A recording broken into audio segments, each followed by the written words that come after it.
Waktu suamiku meninggal, baru aku sadar. Selama ini, dia bukan cuma suami, dia adalah seluruh keluargaku. Namaku Ijah, umurku 48 tahun. Aku menikah dengan suamiku, Rahmat, hampir 30 tahun. Dan selama 30 tahun itu, kami tidak pernah punya anak. Awalnya kami masih berharap. Tahun pertama, kedua, kelima, kami masih sering periksa ke dokter, minum obat kampung, ikut saran orang, sampai pernah datang ke orang pintar karena terlalu putus asa. Tapi hasilnya tetap sama. Aku nggak pernah hamil. Orang-orang mulai kasihan sama Rahmat. Kasih izin aja suamimu nikah lagi. Kasihan dia nggak punya keturunan. Laki-laki itu pasti pengen anak. Kalimat itu terus aku dengar bertahun-tahun. Dan jujur, aku pernah nyuruh Rahmat poligami. Bukan sekali, berkali-kali.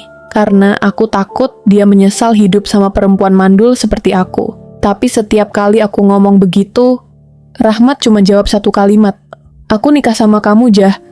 Bukan sama anak yang belum tentu ada. Rahmat itu orangnya sederhana. Kerjanya cuma tukang servis kipas dan mesin air kecil-kecilan di rumah. Penghasilannya nggak besar, tapi dia selalu cukupin semuanya. Kalau aku sakit, dia yang masak. Kalau aku sedih habis dengar omongan tetangga, dia ngajak aku jalan sore naik motor tua kami. Kadang aku mikir, kenapa orang sebaik dia justru nggak dikasih anak? Tapi hidup terus berjalan. Sampai suatu malam, Rahmat pulang badan panas tinggi. Awalnya kami kira cuma demam biasa. Dia masih sempat bilang, besok paling juga sembuh. Tapi malam berikutnya, dia mulai menggigil. Aku panik. Aku bawa dia ke klinik kecil dekat rumah. Dan malam itu, untuk pertama kalinya, aku lihat suamiku takut. Dia pegang tanganku erat banget. Beberapa hari kemudian, kondisinya makin turun. Dan sebelum subuh, Rahmat pergi. Cepat sekali. Terlalu cepat. Rumah yang dulu terasa hangat, tiba-tiba jadi sunyi. Gak ada lagi suara batuk kecilnya pagi-pagi.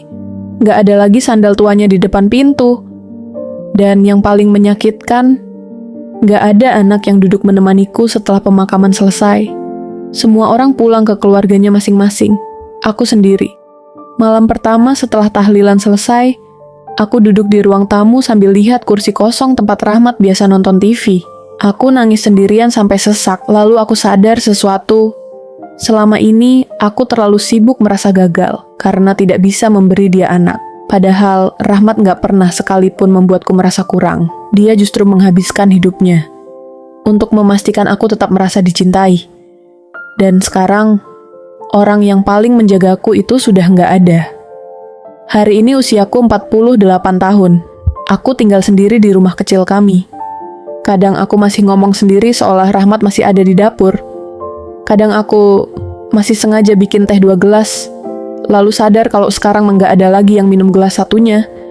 Orang sering bilang hidupku sepi karena nggak punya anak. Tapi sebenarnya, yang paling sepi adalah kehilangan satu orang yang selama 30 tahun selalu ada di sampingmu. Dan sampai hari ini, aku masih belum tahu bagaimana caranya benar-benar terbiasa hidup sendiri.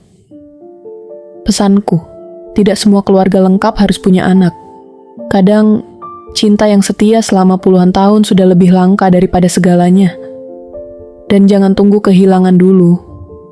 Baru sadar siapa yang paling tulus menjaga kita. Karena ada orang yang diam-diam mencintai kita sepenuh hidupnya, tanpa pernah menuntut apa-apa. Jika kamu punya kisah, kami mendengar. Follow untuk cerita berikutnya.